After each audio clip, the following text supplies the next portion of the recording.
Welcome back to This Side of 48. This is your girl Lou, and I just wanted to bring to you guys a short video on my panning realizations. I started the Roulette Project Pan Collab on the 5th of this month, and on the 28th of last month, I started my 19 for 2019 pans. And the things I'm learning about myself through this panning process has been coming up really quickly, and I'm really grateful for that.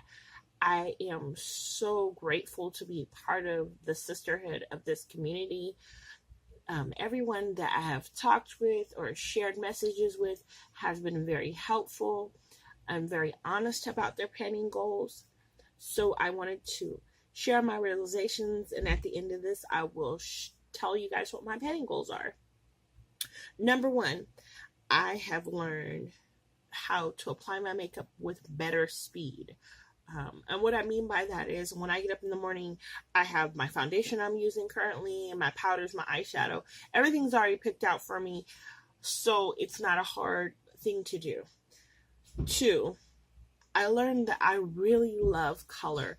I probably will never ever buy another neutral palette again, just because I am a color lover.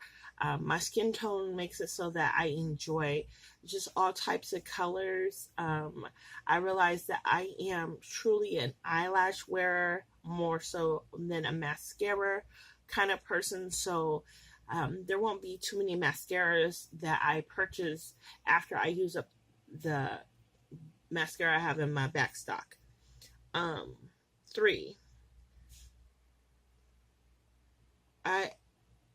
I really have honed in on how many looks I can get out of one palette. So it's making me realize like singles will probably never be another thing I purchase, and I will probably pick out my favorite eyeshadow palette and look for other palettes that are along that line and get to a point where I just repurchase that type of palette and not so many other ones. I want to get to a point with palettes where I have two, like one really colorful one and one with like shimmers and things that I can mix in. That's my third thing. Then number four, I'm really learning how long it takes to use up products.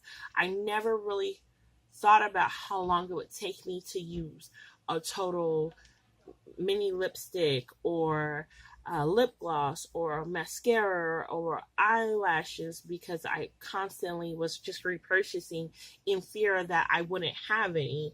So I am really enjoying that part with the panning. And then fifth, most importantly, I'm learning what my ideal of beauty is. I want my makeup to look like it does today. I don't want to cover up all my flaws. I just want them to kind of be like pushed down a little bit more demure. Six, I'm learning my price point. I've seen a lot of people with those Anastasia palettes, the YSL lipsticks, Bobbi Brown, all these products, and what I'm learning for myself is that I can see the difference in how the products apply. However, for me, I just feel like for my price point, application is more important than price point. Number seven, I'm learning what I would never rebuy again. There's certain things in my collection that my kids have given me, and not saying that I don't appreciate them or I don't like them, I just would never repurchase them. Kind of like with people who get those Birch boxes or Ipsy boxes, you know, some of those things you just wouldn't purchase. Number eight, I'm learning how to let things go. Like, I probably will be doing like small declutters here and there as I go. I'll share with you guys along the way as I declutter, because I'm learning really from this community how to use the stuff that's in my panning basket, but also grab for other things so that I can see if they really work for me or not, and trying to like learn to just declutter and give them to people in my family or friends who will use them so that they don't go to waste and not feel guilty about decluttering. 9, what brings me joy? I'm realizing that I truly enjoy having my makeup on, wearing it. I may not even go anywhere sometimes, and I just have my makeup on and I'm doing my makeup. It just brings me joy sitting here at my desk and seeing my makeup collection and enjoying it and using it has really bring me joy. It is what I do to unwind when I come home from work every day. I sit here before I go to work, so it helps me gear up and gear down from a day. So I can honestly say that I truly am one of those people who enjoys their makeup collection. And finally, number 10, where is my makeup collection going? I'm not going to say that I'm going to have a minimal makeup collection ever, just because my makeup is my vice. I'll admit to that. Like, I'm not one of those people who shops for clothes all the time. I have a very minimalistic makeup and clothing, basically. I have a very minimalist approach to purchasing clothing. Like, I haven't purchased anything. I'm constantly like sorting through my clothes and getting things out, or repurchasing the same kind of items, just a higher quality, and then I give away the items that are my collection of clothing. I'm not a big jewelry person, so my jewelry collection's constantly dwindling down, and it's getting smaller and smaller to where it's just the things I know I grab for, reach for, wear more often. My goal is still to find a good foundation for myself. I've currently got quite a few foundations on my station, quite a few powders in my collection, and my goal is to go through the foundations and powders in my collection, and then to go somewhere and get a true match for myself, because I feel like all the foundations and concealers and things in my um, collection currently are things I just bought at like drugstores or Walmart or even beauty supply stores. So I don't really know my true perfect foundation shade would be, or my true best foundation would be.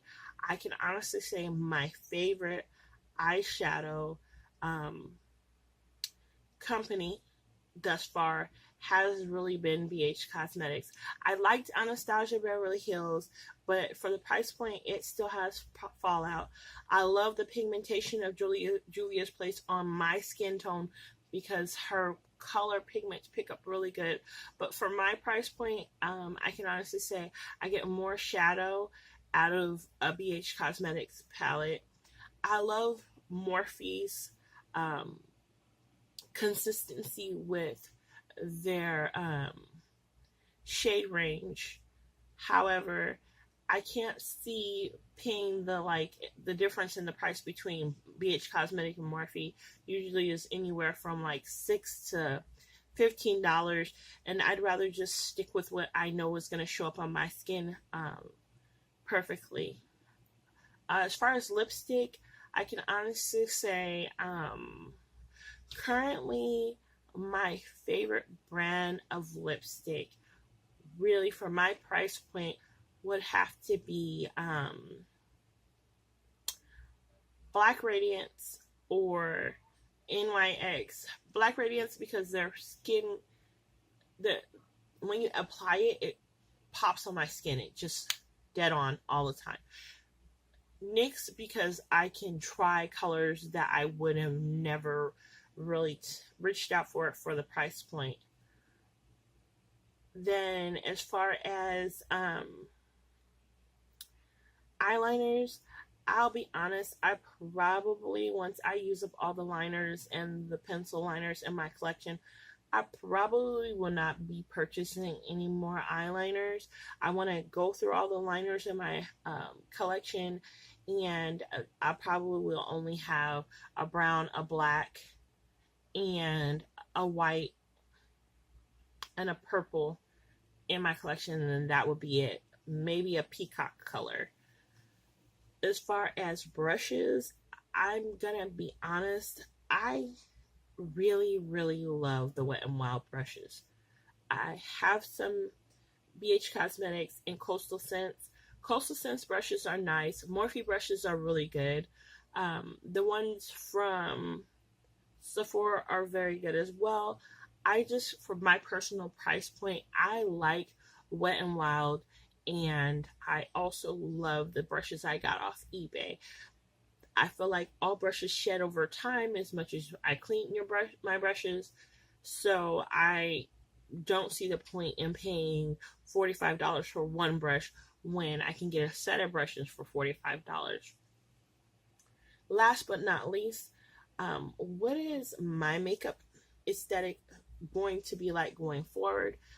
I'm hoping that I can use up all of certain parts of my collection, and I'll have to show you guys a video later on this and the things that I plan on like using up and then never repurchasing again.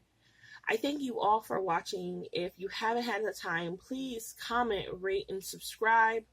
I thank all the people from Fantastic Ladies for sharing all of their great ideas, and I want to give a special thanks to all of you who have been sharing your videos on panning. You are a true inspiration and kind of one of my heroes.